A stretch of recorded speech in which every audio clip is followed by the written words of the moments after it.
Hi, it's Luke Polanoski, completing the second section of my interview, which will focus on classroom management and a specific lesson. For my initial classroom management strategies, I like to give the students ownership of the rules and expectations. So the students create their own rules and expectations and consequences. This gives the students a bit more ownership of the rules, and I think it's an important step in creating a bit of mutual respect between student and teacher. Because if I feel as though if my students respect me and I respect my students, we'll get the most effective and efficient work done. By creating these rules, the students will then follow them, I feel, rather than me just giving them rules to follow. I think that's an important step as well, giving some of the ownership of their learning back to the students, because obviously I'll create lifelong learners, and that's what we're trying to do. So I've touched on respect. Respect to me is the most important aspect of teaching, because if a student respects me, I feel as though that's the first step in initially behaviour management, and then secondly creating a solid and sound learning environment for students. Creating the learning environment is very important to me. I need all my students within my class to feel physically, mentally, and emotionally safe. So obviously physically, they're not going to come to physical harm. Mental and emotional, if students feel as though they need to ask a question but think it might be silly or stupid, I want my students to feel safe enough to, regardless, ask what they want to know, without being ridiculed by the other students.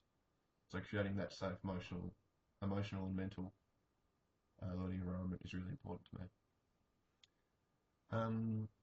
For my ongoing classroom management strategies, I think I'm a proactive teacher. So in both behaviour management and just general classroom movement and activity.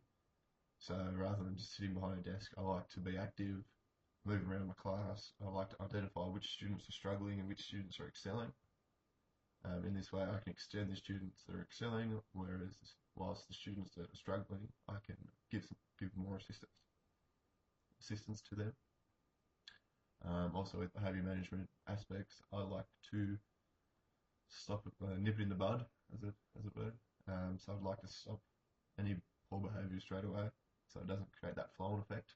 I don't want that in my classroom, because I feel as though once bad behaviour starts, it's too difficult to stop.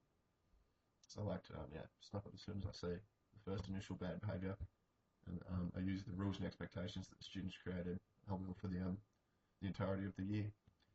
To my basic lesson, so I'm doing badminton. For badminton, I've actually used this lesson before at Kings Meadows, and it worked really well. So at the start, I give the students a basic introduction to the sport, and I then move on to a warm up with the rackets, just to do a basic warm up. And then there's a three-way rotation. So the class is split into three groups, and each group will participate within one of the three sections for 15 minutes. So one game is a serving game. So obviously you work on the basic skills of serving. Doubles badminton is the other one. So students work on teamwork, shot selection, and then finally king of the court.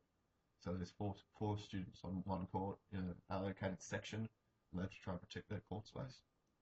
All of these games are obviously involving more than one person, and badminton being a pretty individualised sport, I feel as though by creating the most possible time on task for all students, it'll be more effective and fun for these students. To conclude the lesson, after each group has completed every activity, it's just a basic round robin system. So we'll have a 10-minute time where students will challenge their friends, get challenged by me or anyone else within the room. That's just a bit of basic fun to finish the lesson and try and put all the skills together, so the serving and the shot selection and the teamwork. And then finally, we pack up. That is the end of the lesson. That lesson should take approximately an hour. And I feel as though it's very effective because, as I've said already, student time on task is being completed for the majority of the time, which I feel is a very important aspect of physical education teaching.